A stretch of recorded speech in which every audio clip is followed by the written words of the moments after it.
ఇక కళ్ళజోడు అవసరం లేదు. స్మార్ట్ విజన్ ఐ హాస్పిటల్లో ఎలాంటి ఐ సర్జరీకైనా 50% డిస్కౌంట్. ఆగస్టు 11 నుండి 19 వరకు మాత్రమే. నమస్తే, నేను Keshav. Welcome to Suman TV.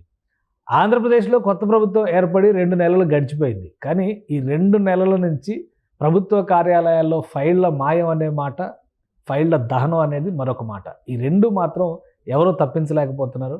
అనూహ్యంగా తిరుమల తిరుపతి దేవస్థానంలో కీలకమైనటువంటి పరిపాలనా భవనంలో కూడా అగ్ని ప్రమాదం జరిగింది. అసలు దీనికి కారణాలు ఏంటి? ప్రభుత్వ యంత్రాంగం పైన ఇప్పటికీ కొత్త ప్రభుత్వానికి పట్టు చిక్కలేదా? పదే పదే ట్రాన్స్ఫర్లు చేస్తున్నప్పటికీ, పోలీసు అధికారుల నుంచి వివిధ స్థాయిల్లో ఉన్నటువంటి అధికారుల్ని బదిలీలు చేస్తున్నప్పటికీ ఈ ప్రమాదాల నివారణ మాత్రం కష్టతరంగా మారుతోంది. దీనికి కారణం ఏంటి? ఈ అంశాలపైన విశ్లేషణ చూద్దాం. మనతో పాటు బీజేపీ అధికార ప్రతినిధి రవికిరణ్ గారు ఉన్నారు. రవికిరణ్ గారు నమస్కారం. నమస్కారం సార్. రవికిరణ్ గారు, ఏ విధంగా చూడాలి? కొత్త ప్రభుత్వం ఏర్పడి 2 నెలలు దాటింది, కానీ ఇప్పటికీ ఫైళ్ళ దహనం అంటున్నారు, కీలకమైనటువంటి ఫైళ్ళు మిస్సింగ్ అంటున్నారు. ఒకవైపు నుంచి ఇప్పటివరకు జరిగిన ఘటనల పైన ఎవరిని అదుపులోకి తీసుకున్నట్టు కానీ ఎలాంటి క్లారిటీ కూడా ఇచ్చిన పరిస్థితి లేదు. తిరుమల తిరుపతి దేవస్థానం అనేది చాలా ముఖ్యమైనది. ప్రపంచవ్యాప్తంగా పర్యాటకులు, భక్తులు వచ్చేటువంటి స్థలం. అక్కడ కూడా అడ్మినిస్ట్రేటివ్ బ్లాక్లో అగ్ని ప్రమాదం జరిగింది. ఎలా చూడాలి దీన్ని? కేశవ్ గారు, ముందుగా మీకు సుమన్ టీవీ వీక్షకులందరికీ నమస్కారం అండి. ఫైళ్ల దహనం గత ఎలక్షన్ నుంచి, రిజల్ట్స్ రాకముందు నుంచి ఇప్పటి వరకు చూసుకుంటే కనీసం ఒక డజన్ పైగా ఫైల్ దహనాలు జరిగినాయి.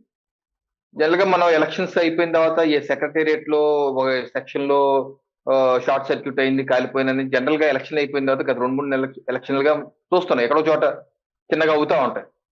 కానీ ఈసారి మాత్రం అంతకు మించి రాష్ట్ర వ్యాప్తంగా వివిధ ప్రాంతాల్లో, వివిధ డిపార్ట్మెంట్లో, ఏ ఒక్క డిపార్ట్మెంట్ కి అది పరిమితం కావట్లేదు. సిఐడి విభాగంలో ఎన్నికల ఫలితాలకు ముందే మనం చూసాం ఏ రకంగా హెరిటేజ్ సంబంధించినటువంటి పత్రాలు ఎన్ని కాల్ చేయడం మనం చూసాం. ఆ తర్వాత ఎప్పుడు మనం చూడం ఫారెస్ట్ డిపార్ట్మెంట్ ఫైల్స్ కూడా తీసుకెళ్లి కృష్ణానది కరకట్ట మీద తీసుకెళ్లి కాలుస్తుంటే స్థానికులు పట్టుకున్న విధానం చూస్తాం. అలాగే మైనింగ్ డిపార్ట్మెంట్, మదనపల్లిలో రెవెన్యూ శాఖ ఆర్డీఓ ఆఫీసులు ఏ రకంగా చేశారు. అక్కడ డీజీపీ గారు కూడా ఆ రోజు హెలికాప్టర్ వేసుకుని వెళ్ళారు. పెద్ద ఇన్వెస్టిగేషన్ టీం జరుగుతుంది. మళ్ళీ ఇరిగేషన్ శాఖ, రాజమండ్రి ధవళేశ్వరంలో ఉన్నటువంటి ఇరిగేషన్ శాఖలో పోలవరం నిర్వాసితుల సంబంధించిన సెక్షన్ లో దానికి ఫైల్ దహనం. అక్కడ కాకుండా కనీవిని ఎరిగినటువంటి తిరుమల తిరుపతి దేవస్థానంలో భక్తులకి నిలవాలమైనటువంటి తిరుమల తిరుపతి దేవస్థానం కలియుగ దైవం అయినటువంటి తిరుమల టిటిడి విభాగంలో ఇంజనీరింగ్ సెక్షన్ లో కూడా ఫైల్ దహనం. అంటే జగన్ ప్రభుత్వం యొక్క అవినీతి ఇందు కలడు అందులేడని సందేహం వలదు, ఎందెందు వెతికినా అందందే కలదు అన్నదాన చందంగా ఉందండి. ఒక్క డిపార్ట్మెంట్ పరిమితం కాలేదు. ఈ రోజు మీరు అన్నట్లు ఐపీఎస్ని ఐఏఎస్ని మార్చి వ్యవస్థని గాడిలో పెట్టే ప్రయత్నం మా రాష్ట్ర ముఖ్యమంత్రి వర్యులు, డిప్యూటీ ముఖ్యమంత్రి వర్యులు చేస్తున్నప్పటికీ కింద స్థాయిలో అధికారులు ఏ రకంగా చేతివాటం ప్రదర్శిస్తున్నారు, ఏ రకంగా ఈ ఫైల్స్ దహనం చేయకూడదో చట్టరీత్యా నేరం అని పదే పదే చెబుతున్నప్పటికీ తెగించి మరి కొంతమంది అధికారులు ఏదో చేస్తున్నారు. అదేంటి, ఎందుకు చేస్తారని పట్టుకుంటే అది జిరాక్స్ కాపీలే అంటాం, మళ్ళీ అది తీసుకొచ్చి లోపల పెట్టాం మరుక్షణంలో, లేకపోతే ఫైల్ ఎక్కడో చెత్తకుండీలో పడేది ఉంటాం, చెత్తకుండీలో ఉందేంటనగా వెంటనే తీసుకెళ్లి మళ్ళీ లోపల పెట్టుకుంటాం. సో నేనేంటంటే గత 5 సంవత్సరాల జగన్మోహన్ రెడ్డి గారి పరిపాలనలో విధ్వంసం ఏ స్థాయిలో జరిగింది అంటే పై స్థాయి అధికారులే కాదు, కింద స్థాయి అధికారులు కూడా కలుషితం చేసి వ్యవస్థలు మొత్తం నీరుగార్చే విధంగా ఇంత విధంగా అవినీతి వటవృక్షాల్ని పాతుకుపోయే విధంగా చేశారు. దాన్ని పెగలించి వేయటానికి మీరన్నట్టు 60 రోజులు 62 రోజుల్లో సరిపోవట్లేదనేది వాస్తవం. ఎక్కడ ఏ డిపార్ట్మెంట్లు ముట్టుకున్నామన్నా సరే కింద స్థాయి అధికారులు కూడా ఇన్వాల్వ్ అయ్యారు కాబట్టి వాళ్ళు కూడా సహకరించని, లేకపోతే తాత్యారం ఆలస్యం చేస్తున్న పరిస్థితి. ఈలోపు జాగ్రత్తగా దాన్ని సైలెంట్ చేసేయటం, కాల్ చేయటం, ఇది అత్యంత దారుణమైన పరిస్థితి. అంటే ముఖ్యమంత్రి గారు చాలా సీరియస్ గా ఉన్నది, ఇన్వెస్టిగేషన్ చేస్తున్నారు. దీని మీద ఇంకా ఆగటం లేదు. దీని మీద తప్పనిసరిగా ప్రభుత్వం అయితే దీని మీద సీరియస్ చర్యలు తీసుకోవాలి. ఇప్పటికీ ఇంకా సరైన చర్యలు కూడా ఇంకా కంక్లూజన్ వచ్చినట్లేదు. మదనపల్లి విషయం అయితే ఇన్వెస్టిగేషన్ జరుగుతుంది. పెద్ద ఎస్ఐటి బృందం ఏర్పాటు చేశారు, నోటీసులు ఇచ్చారు, విచారణ చేస్తారు. చట్టపరంగా ఏదైతే ఇన్వెస్టిగేషన్ చేస్తున్నారో దాని ఇంకా పురోగతి ఇంకా పూర్తి స్థాయిలో వచ్చినట్లేదు. ఇది మాత్రం చాలా దురదృష్టకరం. అన్ని విభాగాల్లో ఆఖరికి తిరుమల తిరుపతి దేవస్థానం కూడా వదిలినటువంటి ఇంజనీరింగ్ సెక్షన్ అండి అది. ఒక ఇంజనీరింగ్ సెక్షన్ లో గతంలో ఎప్పుడు చూసుకునే ఇంజనీరింగ్ సెక్షన్ లో వ్యయం మహా అయితే సంవత్సరానికి 200 కోట్లు 300 కోట్లు కొత్త భవనాలు ఏదో కట్టడానికి ఉపయోగించేవారు. కానీ జగన్మోహన్ రెడ్డి గారి ప్రభుత్వ హయాంలో దాన్ని ఏకంగా 1000 కోట్లు 1200 కోట్లు పెంచేశారు. పెంచేసి కమిషన్లు తినేశారు. 10% 20% కమిషన్. అంటే దేవుడు కోసం, దేవుణ్ణి దర్శించుకునే భక్తుల కోసం, వారి సౌకర్యాల కోసం ఏదైతే దాతలు ఇస్తున్నారో, కైంకర్యాలు కావచ్చు, విరాళాలు కావచ్చు, ఏ రకంగా ఇస్తున్నారో దాన్ని తప్పుదో పట్టించేసి ఈ రకంగా దాన్ని చేయటం, ఆ యొక్క ఆల్రెడీ విజిలెన్స్ అధికారుల ఇన్వెస్టిగేషన్ టీటీడీలో జరుగుతుంది. టీటీడీలో విజిలెన్స్ అధికారులు ఉన్నారు. ఆల్రెడీ కొత్తగా ఈవో గారు శ్యామలరావు గారు వచ్చాక వ్యవస్థలు కొంచెం బాగుపడ్డాయి. నిన్న కూడా ఒక ఫ్రెండ్ తెలంగాణకి ఫోన్ చేశారు. అతను కూడా కిందటి వారమే తిరుమల తిరుపతి దేవస్థానం వెళ్ళాడంటే చాలా చక్కగా చెప్తున్నాడు. అతను యుఎస్ నుంచి వచ్చాడనమాట. అతను నేను గత 2 ఏళ్ల క్రితం ఒకసారి వెళ్ళాను రవి, అసలు ఏం బాగోలేదు, ఇప్పుడు చాలా బాగుంది, క్యూ లైన్లు ఫుడ్ ఇస్తున్నారు, శానిటేషన్ బాగుంది, అలాగే అక్కడ సౌకర్యాలు కూడా నీట్ గా ఉన్నాయి, లడ్డు క్వాలిటీ పెరిగింది, అధికారుల రెస్పాన్స్ బాగుందని చెప్పన్నారు. సో శ్యామలరావు గారి మా ప్రభుత్వం వచ్చాక ముఖ్యమంత్రి గారు మొదటి ప్రమాణ స్వీకారం చేసిన రోజే తిరుమల తిరుపతి దేవస్థానం వెళ్ళారు. ప్రక్షాళన అక్కడి నుంచే మొదలు పెడతా అన్నారు. శ్యామలరావు గారు తీసుకొచ్చారు, ఒకటోటిగా సెట్ చేస్తున్నారు. అలాగే విజిలెన్స్ అధికారులు కూడా తనిఖీలు చేస్తున్నారు. ఏ రకంగా గత టెండర్లు ఏంటి, శ్రీవాణి ట్రస్ట్ కి ఏదైతే 10,500 రూపాయలు ఇస్తారో దర్శనానికి ఎవరన్నా వస్తే దానిలో కూడా నకిలీలు ఉన్నాయి, నకిలీ రసీదులు ఉన్నాయి. అలాగే 300 రూపాయల విఐపి దర్శనాల్లో కూడా ఫేక్ ఉన్నాయి. ఆధార్ కార్డులు ఎవరెవరో ఆధార్ జిరాక్స్ షాపులు, మనం ఆధార్ జిరాక్స్ తీసుకుంటాం కేశవ్ గారు, అది తీసినప్పుడు కొన్ని మనం వదిలేస్తాం. అటువంటి ఆ పేపర్లు కూడా తీసుకొచ్చి అక్కడికి ఎవరికి సంబంధం లేకుండా ఆధార్ పెట్టుకొని లింకప్ చేసి బ్లాక్ చేసేసి, గదులు కావచ్చు దర్శనాలు కావచ్చు బ్లాక్ చేసి ఏదో ఆధార్ కార్డు పేరు మీద దాన్ని బ్లాక్ లో అమ్మేసి మళ్ళీ దాన్ని మార్చేయటం. ఈ కుంభకోణం జరిగిందని శ్యామలరావు గారు బయటపెట్టారు. ఇది మనం గనివిని ఎరున్నటువంటి కుంభకోణాలు. 300 రూపాయలు విఐపి టికెట్, అలాగే లడ్డూలో నాణ్యతకి సంబంధించి సప్లయర్స్ కావచ్చు, సప్లయర్స్ ఎవరెవరో పాస్ సప్లయర్ తీసేసి నాణ్యత లేనటువంటి సప్లయర్లు పెట్టడం, వాళ్ళకి కమిషన్ తినేటారు. అలాగే గదులు బుకింగ్ లో కుంభకోణాలు, అలాగే ఈ దర్శన టికెట్ లో కుంభకోణాలు, ఎన్ని శ్యామలరావు గారు ఒకటొకటి తీసుకొస్తున్నారు. అలాగే బిజినెస్ అధికారులు అన్ని బయట పెడతారు. ఈ బయట పెడుతున్న తరుణంలో ఎక్కడ ఇంజనీరింగ్ సెక్షన్ లోకి వచ్చి తమకి తగలలు పోతాయని ఆ సెక్షన్ అధికారులు కూడా అత్యుత్సాహంతో కొంతమంది చేసినట్టున్నారు. ఇది ఎలా ఉందంటే ఏపీ ఫైల్స్ అనే ఒక సినిమా తీస్తే నిరంతరంగా ఒక నెట్ఫ్లిక్స్ లోనో లేకపోతే అమెజాన్ ఫైల్స్ లోనో ఒక సీరియల్ మాదిరిగా సినిమా తీసే పరిస్థితి ఉంది. సో ఆ స్థాయిలో జగన్ ప్రభుత్వ హయాంలో అవినీతి వేళ్ళూరుకు పోయింది. దీన్ని ప్రకటించి వేయాలంటే కొంత సమయం పడుతుంది కేశవ్ గారు, తప్పనిసరిగా ఈ ప్రక్షాళన చేయాలి. తిరుమల తిరుపతిలో ఫైళ్ల దహనం అనేది మీరు అన్నట్టుగా ఒక 8 రకాల కేటగిరీల్లో స్కాములు జరిగినాయి గత ప్రభుత్వ హయాంలో అన్నారు. ఆల్రెడీ విజిలెన్స్ ఎంక్వైరీలు కూడా నడుస్తున్నాయి. కానీ 2,000 కోట్ల రూపాయల వరకు నిధుల మళ్లింపు జరిగింది అని కాంగ్రెస్ పార్టీ నేత చింతామోహన్, అక్కడ ఆయన ఇంతకుముందు ప్రజాప్రతినిధిగా రిప్రజెంట్ చేసినటువంటి వ్యక్తి, ఒక తీవ్రమైనటువంటి ఆరోపణ చేశారు. నిధుల మళ్లింపు అనేటువంటి విషయం వేరు, స్కాములు వేరుగా చూడాలా, లేదా మొత్తం స్కాముల్లో జరిగినటువంటి అమౌంట్ల విషయంలో 1,300 కోట్ల రూపాయలు పెట్టి నిర్మాణాలు జరిగినాయి అంటున్నారు. పాత గుడులనే కొత్త గుడులుగా చూపించి వాటిని డ్రా చేశారనేటువంటిది ప్రధానమైనటువంటి అభియోగం. సో ఇవి రెండు వేరువేరుగా చూడాలా, ఒకటిగా చూడాలా? నిధుల మళ్లింపు ఒక సబ్జెక్ట్ అండి, నిధుల దుర్వినియోగం ఇంకో సబ్జెక్ట్ అండి. ఉదాహరణ నిధుల మళ్లింపు ఎలా చెప్పాలంటే, గత ప్రభుత్వ హయాంలో తిరుమల తిరుపతి దేవస్థానం వచ్చే భక్తులు ఇచ్చే విరాళాలు వచ్చే ఆదాయం దశ సంవత్సరానికి ఒక 5,000 కోట్లు ఎంత ఉంటుంది వాళ్ళ యొక్క బడ్జెట్, టిటిడి యొక్క ఆదాయం. దానిలో 1% కూడా అంటే తిరుపతి అర్బన్ డెవలప్మెంట్ అథారిటీ కాదు, Tirupati municipal corporation, Tirupati municipal corporation కి 1% ఇవ్వాలి. అదేంటంటే అసలు తిరుపతి మురికి వాళ్ళ తయారవుతుంది తిరుమల వల్లే. తిరుమలకు వచ్చే దర్శనకు వచ్చే భక్తులే వేలంబెరిగా వచ్చి తిరుపతిని మురికి వాళ్ళ చేస్తున్నారు కాబట్టి దాన్ని బాగు చేయాలంటే తిరుమల వచ్చాయని ఒక వితండవాదం తీసుకొచ్చింది. దీన్ని ఆ నిధుల్ని 1% ఇవ్వటం అని ఒక లెక్క. దాని మీద అప్పుడు భారతీయ జనతా పార్టీ వ్యతిరేకించాం, ధర్నాలు చేసాం, కోర్టుకు కూడా వెళ్ళాం. హైకోర్టు కూడా ముట్టుకాయలు వేసి దేవుడికి ఇచ్చినటువంటి విరాళాలు కార్యాలయంకు దైవకు సంబంధించిన కార్యక్రమాలకే ఉపయోగించాలి, ఎండోర్మెంట్ యాక్ట్ చెప్తుంది, అలాగా మీరు ఇష్టం మార్చడానికి లేదు అని చెప్పి చివాట్లు పెట్టి కొట్టేసింది. ఆ తర్వాత మళ్ళీ శానిటరీ ఉద్యోగుల కోసం 100 కోట్లు అని చెప్పి ఇంకో మంట పేచి పెట్టారు శానిటరీ ఉద్యోగులు గాని. దాని మీద కూడా మేము వ్యతిరేకించాం. దాన్ని హైకోర్టు కూడా తప్పట్టారు. అసలు మీరు తిరుపతి మున్సిపల్ కార్పొరేషన్ 50 కోట్లే మీరు శానిటేషన్ ఖర్చు పెడుతూ 100 కోట్లు టీడీని తీసేసుకుంటాం ఏంటి? దైవ కార్యక్రమాల కోసమే ఉపయోగించాలి ఎండోన్మెంట్ చట్టం అది. అంతేగాని దైవ కార్యక్రమం కాకుండా జనరల్ అడ్మినిస్ట్రేషన్ కి స్టేట్ బడ్జెట్ ఉంది, స్టేట్ బడ్జెట్ ని మీరు యూజ్ చేసుకోండి. అంతేగాని టీటీడీ నిధులు ఉపయోగించుకుంటాము, లేకపోతే అన్నవరం దేవస్థానం ఉపయోగించుకుంటాం, లేకపోతే అప్పన్న ఉపయోగించుకుంటాం, లేదా శ్రీశైలం ఉపయోగం మళ్ళీ కలుగుతామంటే ఇంకా స్వామికి చూసేదాడు. ఆ స్వాములకి రాష్ట్ర ప్రభుత్వం నుంచి ఒక్క పైసా రాదు, ఒక్క పైసా రాకుండా ఇవన్నీ వాడేస్తా కూర్చుని కుదరదని హైకోర్టు కూడా చెప్పింది. 1% ఇచ్చేయడం అనేది నిధులు మళ్లింపు. నిధులు దుర్వినియోగం అంటే నేను ఇందాక చెప్పినట్లు లేని పనులు ఉన్నట్టు చూపించేయటం, అవసరం లేని కన్స్ట్రక్షన్ చేయటం. గత 5 సంవత్సరాలుగా చూసుకుని టీటీడీ కొండ మీదండి అనవసరమైన అనేకమైన కన్స్ట్రక్షన్ చేశారు. దాన్ని కాంక్రీట్ జంగిల్లా చేసి పడేశారు. రూపాయి ఖర్చు అయితే 10 రూపాయలు రాసేయటం, రూపాయి ఖర్చు అయితే 10 రూపాయలు రాసేయటం, 100 కోట్లు ఖర్చు అయితే 500 కోట్లను రాసేయటం. అలాగే అక్కడ తీసుకున్నటువంటి ముడి పదార్థాలు లడ్డూకి ఇస్తే ముడి పదార్థాలకి 10 రూపాయలు ఖర్చు అయితే 20 రూపాయలు రాయటం. ఇచ్చేది కనీసం 10 రూపాయలు కూడా ఇవ్వరు. ఇది నాసి రకమైనటువంటి మెటీరియల్. 5 రూపాయలు 4 రూపాయలు మెటీరియల్ ఇస్తారు, ఖర్చు 20 రూపాయలు చూపిస్తారు. ఇదంతా దుర్వినియోగం అనమాట. సో దుర్వినియోగం వేరు, మళ్లింపు వేరు. నాకు తెలిసి మళ్లింపు చేసే ప్రయత్నం అయితే చేశారు.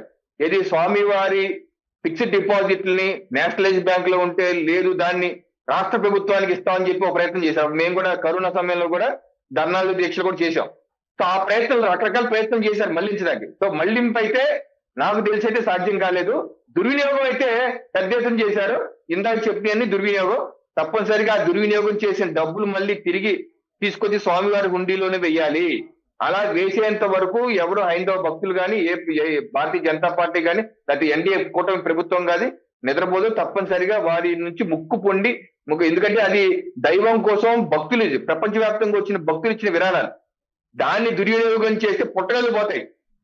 సో తప్పనిసరిగా ఆ నిధులన్నీ దారి మీద నిధులు తీసుకొస్తాం. మళ్ళీ స్వామి వారికి చెప్పే విధంగా భక్తులు ఇప్పుడు ఈ రోజు జగన్మోహన్ రెడ్డి గారి ప్రభుత్వం వచ్చాక గదుల రెంట్లు 2 రెట్లు 3 రెట్లు పెంచేశారు వాసుదేవన్ గారు, కేశవ్ గారు. 2 రెట్లు 3 రెట్లు. అలాగే టోల్ ప్లాజా దగ్గర టోల్ రేట్లు పెంచేశారండి, లడ్డు రేట్లు పెంచేశారండి. అంటే భగవంతుడికి భక్తులు ఇచ్చే విరాళాల సౌకర్యాలు భక్తులకి ఇవ్వకుండా వాళ్ళకి దగ్గర డబ్బులు పీడించి వసూలు చేసి వాళ్ళని హైందవ ధర్మానికి దూరం చేసే ప్రయత్నం వైసీపీ ప్రభుత్వం చేసింది.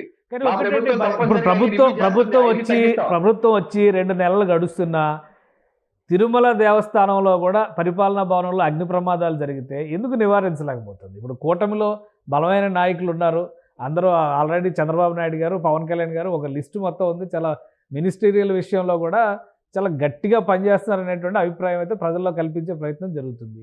కానీ ఈ ప్రమాదాల నివారణ అనేది ఎందుకు నివారించలేకపోతున్నారు? తిరుమల ఆస్తులకి రక్షణ కల్పించడంలో కానీ భరోసా ఇవ్వడంలో కానీ ఈ ప్రభుత్వం కూడా ఆశించిన స్థాయిలో పనిచేయడం లేదని అనుకోవచ్చా? అంటే కొంత సమయం కూడా ఇంకొంత సమయం కూడా ఇవ్వాలి కేశవ్ గారు. ఎందుకంటే 60 రోజులు 2 నెలలు అయింది కాబట్టి. అలా ఇంకోటి ఏంటంటే మన రెవెన్యూ శాఖలో ఫైల్ తగలబెట్టినా దానికి ఛానల్ ఫైల్స్ ఉంటాయి. రెవెన్యూ శాఖ ఆర్డీఓలు తగలబెట్టింది ఎంఆర్ఓ నుంచి వచ్చిన ఫైల్స్ ట్రాక్ చేసుకోవచ్చు, ఏది మిస్ అయింది ఏది లేదు. టీటీడీ ఏంటంటే స్వతంత్ర ప్రతిపత్తి సంస్థ, ఇది రాష్ట్ర ప్రభుత్వం అండర్లో ఉండదు. ఫైల్స్ అక్కడే ఉంటాయి. ఇది ఎక్కడికి వెళ్దాం, కలెక్టర్ దగ్గరికి వెళ్ళవు, లేకపోతే సీఎం ఆఫీస్కి వెళ్తే ఎక్కడికి వెళ్ళవు, అక్కడికే ఉంటాయి. అక్కడ ఫైల్ దగ్ధమైంది అంటే ఎక్కడ దొరకవు. ఇది పెద్ద సమస్య. మీరన్నట్టు ఇది పెద్ద సమస్య. అక్కడ ఫైల్ దగ్ధమైంది అనుకోండి, ఎక్కడ దొరకవు, దాని కాపీ ఎక్కడ ఉండదు. దాన్ని ఏమో డిజిటైజ్ చేశారా, ఆటోమేట్ చేశారా అన్నది కూడా మనం తెలుసుకోవాలి. సో తప్పనిసరిగా దాని మీద ఇంకా నిఘా ఉంచాలి. ఏదైతే పెద్ద ఎత్తున బిజినెస్ అధికారుల యొక్క సమీక్షలు జరుగుతున్నాయి కాబట్టి కొంతమంది అధికారులు అత్యుత్సాహం ప్రదర్శించి ఈ పనులు చేస్తున్నారు. అటువంటి వ్యక్తులను కూడా అరికెట్టే విధంగా ఇంకా కట్టుదిట్టమైన చర్యలు టీటీడీ దేవస్థానం తీసుకోవాలి. ఒకవేళ అది వారికి సిబ్బంది కొరత ఏమైనా ఉంటే రాష్ట్ర ప్రభుత్వానికి చెప్పి ఆ యొక్క ఫైల్స్ భద్రపరచడానికి స్ట్రాంగ్ రూమ్ లాంటిది ఏర్పాటు చేయటము, లేకపోతే డిజిటైజ్ చేయటము, ఈ ప్రక్రియ మీద కూడా దృష్టి పెట్టాలని చెప్పి నేనైతే కోరుకుంటున్నాను. అవినీతి ఏ స్థాయి అవినీతి చేసిన అధికారులను వదిలిపెట్టకూడదు. తప్పనిసరిగా శిక్ష పడాలి. శిక్ష పడితేనే వ్యవస్థలు ప్రక్షాళన జరుగుతాయి, అప్పుడు మళ్ళీ దారికి వస్తాయి. శిక్ష పడలేదు అనుకోండి ఇలా చేస్తారు, హిట్ అండ్ రన్ అనమాట. హిట్ అండ్ రన్ లాగా కొట్టేసి వెళ్ళిపోతాం, గాయారం తర్వాత చూసుకోవచ్చు అనుకుంటారు. మరి నిధుల మళ్లింపు విషయంలో ఈ ప్రభుత్వం పైన ఇప్పుడు ఆరోపణలు వస్తున్నాయి. ఆల్రెడీ చంద్రగిరి రోడ్ల నిర్మాణానికి సంబంధించి ప్రభుత్వం నిర్ణయం తీసుకుంది, దానికి సంబంధించి నిధులు విడుదల చేస్తున్నారు, టీటీడీకి సంబంధించిన నిధులు అనేటువంటి చర్చ నడుస్తుంది. ఎందులో వాస్తవం ఎంత? కేశవ్ గారు, ఇందాక నేను చెప్పిన విధంగా గత జగన్మోహన్ రెడ్డి గారి ప్రభుత్వం అనేక విధాలుగా నిధుల్ని మళ్లించే ప్రయత్నం చేశారు. హైకోర్టు కూడా, మేము ఇందాక చెప్పాను, హైకోర్టుకి 1కి 4-5 సార్లు భారతీయ జనతా పార్టీయే పబ్లిక్ ఇంట్రెస్ట్ లిటిగేషన్ వేసి హైకోర్టుకు వెళ్తే హైకోర్టు చాలా స్పష్టంగా చెప్పింది, ఏదైతే భక్తులు ఇస్తున్నారో, హైందవ భక్తులు ఇస్తున్నారో, ఆ గోవిందనామ స్మరణ చేసి భక్తులు ఇస్తున్న ప్రతి పైసా, ప్రతి రూపాయి ఆ యొక్క ఆధ్యాత్మిక కార్యక్రమానికే భగవంతుడి కోసం ఇస్తున్నారు. అంతేగాని ఏ రకమైనటువంటి వివిధ భగవంతుడి కార్యక్రమానికి కానటువంటి కార్యక్రమానికి టీటీడీ నిధులు ఉపయోగించడానికి ఎండోర్మెంట్ చట్టం ఒప్పుకోదు, అటువంటి రూల్స్ లేవని హైకోర్టు స్పష్టమైన తీర్పులు ఇచ్చింది. గతంలో చేసినప్పుడు జగన్మోహన్ రెడ్డి గారి పరిపాలనలో 1% కావచ్చు, లేదా శానిటైజేషన్ టెస్టింగ్ కోసం 100 కోట్లు ఇవ్వడం కావచ్చు, రకరకాల దాని మీద భారతీయ జనతా పార్టీయే కాదు, జనసేన, తెలుగుదేశం పార్టీ కూడా వారి యొక్క వ్యతిరేకత వ్యక్తం చేశారు, దాని మీద పోరాడారు, ఇవ్వకూడదని చెప్పేసి అన్నారు. మనం కూడా చూసుకుంటే తిరుపతిలో గరుడ బ్రిడ్జ్ ఫ్లైఓవర్ అని ఉంది, గరుడ ఫ్లైఓవర్ కట్టారు. ఆ ఫ్లైఓవర్ 700 కోట్లు స్వామివారి నుంచి ఇప్పించే ప్రయత్నం చేశారు. అలాగే తిరుపతి మున్సిపల్ కార్పొరేషన్ కి స్వామివారు ఇచ్చే, అంటే మీకు తిరుపతి దేవస్థానం డబ్బులు, లేకపోతే అన్నవరం దేవస్థానం డబ్బులు, లేకపోతే అప్పన్న గారి డబ్బులు, అన్ని డబ్బులు తీసుకొచ్చి కాలువలు, డ్రైనేజీలు, రోడ్లు వేసుకుంటాకైతే ఇంకా రాష్ట్ర ప్రభుత్వాలు ఎందుకు? గతంలో మేము ప్రతిపక్షంలో ఉన్నప్పుడు అదే అన్నాం కదా, రాష్ట్ర రోడ్లు వేయాలంటే ప్రభుత్వం ఇచ్చినటువంటి ఆర్డర్ ని నిలుపుదల చేస్తారా? నేను అక్కడికి వస్తాను జస్ట్ 2 నిమిషాలు.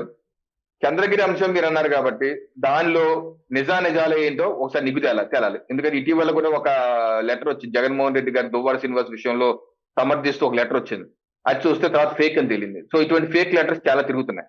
సో చంద్రగిరి సమస్య మీద ఒకసారి చూడాలంటే, చంద్రగిరిలో నిజంగా స్వర్ణముఖి నది పైన 3 ఏళ్ల క్రితమే అక్కడ బ్రిడ్జ్ కొట్టుకుపోయిన మాట వాస్తవం, ప్రజలు ఇబ్బంది పడుతున్న మాట వాస్తవం, వారి కొత్త బ్రిడ్జి కట్టాలన్న మాట వాస్తవం, జగన్మోహన్ రెడ్డి ప్రభుత్వం వైఫల్యం చెందిన మాట వాస్తవం. అందుకే ప్రజలు మాకు ఓట్లేశారు. ఆ బ్రిడ్జి కట్టడానికి మనం ప్రత్యామ్నాయ మార్గాలు చూసుకోవాలి.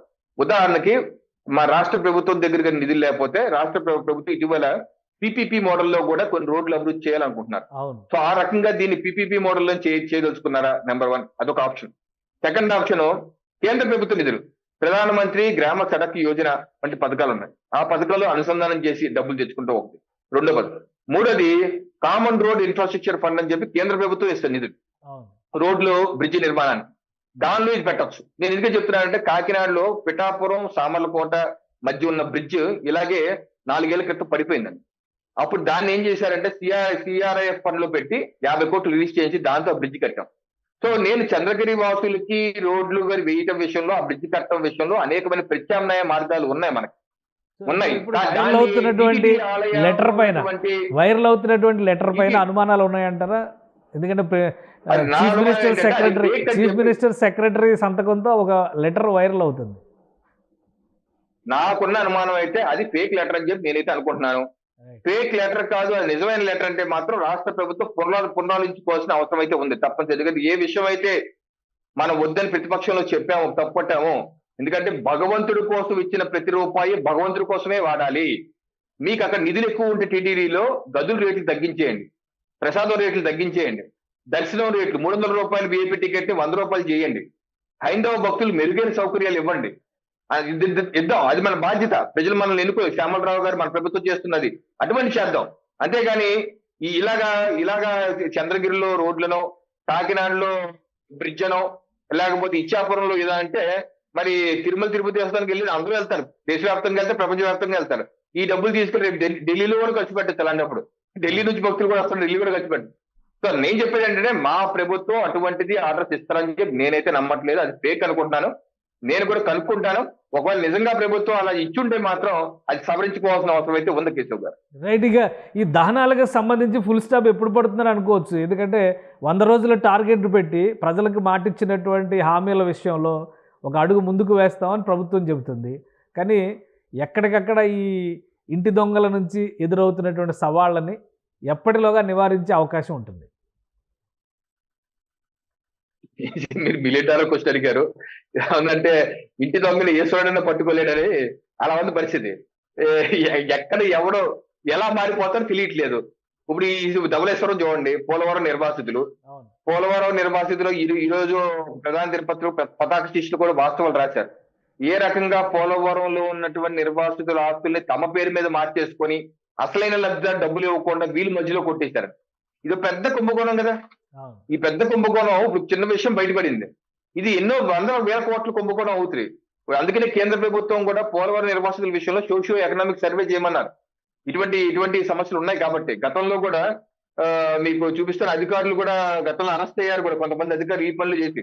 ఎప్పుడు 7/7/2022 18 కోట్ల చెల్లింపులు అక్రమాలు జరిగాయని చెప్పి ఆ యొక్క ఎంఆర్ఓను కూడా అరెస్ట్ చేశారు.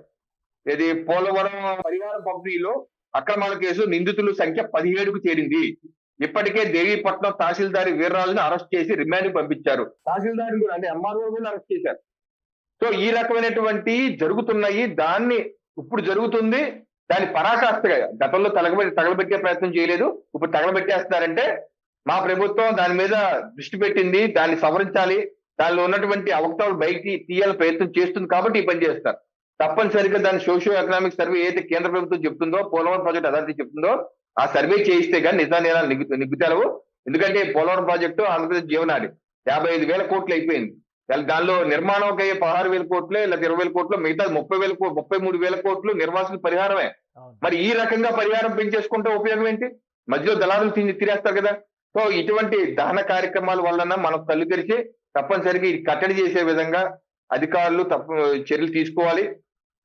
అలాగే జరుగుతున్న అవకతవకలు కూడా నిగ్గు తేల్చి వాళ్ళని శిక్షణ పడే విధంగా కూడా వాళ్ళు విచారించి చట్టపరంగా శిక్షణ పడే విధంగా కూడా చేస్తేనే కానీ ఇది ఆగవు. కేశవ్ గారు, ఒకళ్ళిద్దరు శిక్షలు పడితే గానీ ఈ ఆగవు. మరి మా ప్రభుత్వం అయితే సీరియస్ గా వర్క్ చేస్తాం కాబట్టి దొంగలు భయపడుతున్నారు. మీరు అడుగుతున్న ప్రశ్న బాగానే ఉంది, ఎప్పుడు ఆపుతున్నారని. మేము ఆపట్లేదు, ఇంకా సీరియస్ గా చెకింగ్ చేస్తాం, సీరియస్ గా వెరిఫికేషన్ వరుస పెట్టి అధికారుల బదిలీలు జరుగుతున్నా కానీ ఈ ఘటనలు కూడా వారంలో 1-2 నమోదవుతూనే ఉన్నాయి. గత 2 నెలలుగా ప్రభుత్వం వచ్చిన తర్వాత జరిగినటువంటి ఘటనలు, ప్రభుత్వం రాకముందర జరిగిన ఇన్సిడెంట్స్ పక్కన పెడదాం. ఎందుకంటే అది ముందు జాగ్రత్తతో చేశారా లేదా ఏమన్నా జరుగుతుందన్న భయంతో చేశారా, తెలియక జరిగినాయా, అవన్నీ పక్కన పెట్టేస్తే ప్రభుత్వం వచ్చినాక కూడా వరుస పరంపర జరగడం అనేది కొంత ఆశ్చర్యానికి గురి చేస్తుంది. మీరన్నట్టు ఐఏఎస్ ఐపీఎస్ పై స్థాయి అధికారులందరూ మారుస్తున్నారు, షఫిల్ చేశారండి. అయితే కింద స్థాయి అధికారులని, సెక్షన్ ఇంజనీర్ని, లేకపోతే సూపర్వైజర్ని, లేకపోతే రైటర్స్ ని, వీళ్ళందరూ ఉంటారు కదా సార్ రకరకాల అధికారులు, వాళ్ళందరినీ మనం మార్చలేం కదా. ఇప్పుడు సమస్య ఏంటంటే ఆ స్థాయిలో జరుగుతుంది. అంటే కరప్షన్ ఎక్కడ వరకు వెళ్ళిపోయింది చూడండి. వాళ్ళు బదిలీ అయిపోయిన అధికారులతో కూడా బహుశా మాట్లాడుకుంటూ ఆయన దొరికితే మనం కూడా దొరికిపోతాం. ఒక ఎంఆర్ఓ దొరికారు అనుకోండి, ఆ ఎంఆర్ఓ ఉన్న సెక్షన్ ఆఫీసర్ కూడా దొరికిపోతారు కదా, గుమస్తా కూడా దొరికిపోతారు కదా, అందరూ ఒక లైజన్ కదా, మనం కూడా దొరికిపోతాం, బాబు నువ్వు కూడా దొరికిపోతావు, దాని సంగతి ఫైల్ కాల్చి అంటున్నారేమో, అందుకని ఈ పనులు జరుగుతున్నాయేమో. సో దీని మీద తప్పనిసరిగా డేగ గన్ను అయితే వేయాలి. ప్రభుత్వ ఉద్యోగులు కూడా, ప్రభుత్వ సంఘాలు కూడా, ఎన్జిఓ సంఘాలు కూడా ముందుకొచ్చి అప్పీల్ చేయాలి. ఇటువంటి ఎవరో ప్రోత్సహించద్దు. ఒకవేళ అటువంటిది జరుగుతున్నట్టు మీ శాఖలో అనుమానం ఉంటే మాకు వెంటనే ఫిర్యాదు చేయండి. ప్రభుత్వ ఉద్యోగుల మీద చెడ్డ పేరు రాకుండా చూడాలన్న అప్పీల్ కూడా వారు కూడా చేస్తే బాగుంటది. ప్రభుత్వం కూడా దాని మీద సీరియస్ గా వర్క్ చేస్తున్నామండి. ఇది నేరం జరుగుతున్నటువంటి ఏ కోణంలో ఏ స్థాయిలో జరిగినా తీయాలని ప్రయత్నం చేస్తున్నాం. అయితే కొంత సమయం పడుతుంది. చట్ట ప్రకారం ఏదంటే ఇమీడియట్ గా అయిపోయేది కలిగేది, కొంత విచారణ చేసి చట్టపరంగా చేస్తున్నటువంటి అంశాల్లో కొంత డిలే అవుతుంది. దానిలో ఒకళ్ళిద్దరు శాఖలు కూడా యాడ్ అవుతున్నాయి. మరి ఇటువంటి జరగకుండా మేము చూసుకునే బాధ్యత మా మీద అయితే ఉంది కేశవ్ గారు. రైట్, థ్యాంక్ యూ రవికిరణ్ గారు, మీ అభిప్రాయాలు తెలియజేసినందుకు. ఇది ఆంధ్రప్రదేశ్లో వరుసగా జరుగుతున్నటువంటి ఫైళ్ల దహనాల వ్యవహారం కొంత కలవరపరుస్తున్నటువంటి పరిస్థితి కనిపిస్తుంది. అలానే గత ప్రభుత్వ హయాంలో పైనుంచి కింది స్థాయి వరకు అవినీతి పేరుకుపోయినటువంటి విధానానికి ఇది ప్రతీకగా కనిపిస్తుందని రవికిరణ్ గారు అంటున్నారు. వీలైనంత త్వరలో ఈ అంశాలని కట్టడి చేసే విధంగా ప్రభుత్వం చర్యలు తీసుకుంటుందని వివరిస్తున్నారు. మరోవైపు తిరుమల తిరుపతి దేవస్థానంలో జరుగుతున్నటువంటి 2 రకాల దోపిడీలపైన కూడా కొత్త ప్రభుత్వం ప్రత్యేకంగా దృష్టి పెట్టాల్సినటువంటి అవసరం ఉంది. ముఖ్యంగా నిధుల మళ్లింపు విషయంలో కఠినంగా వ్యవహరించాలి.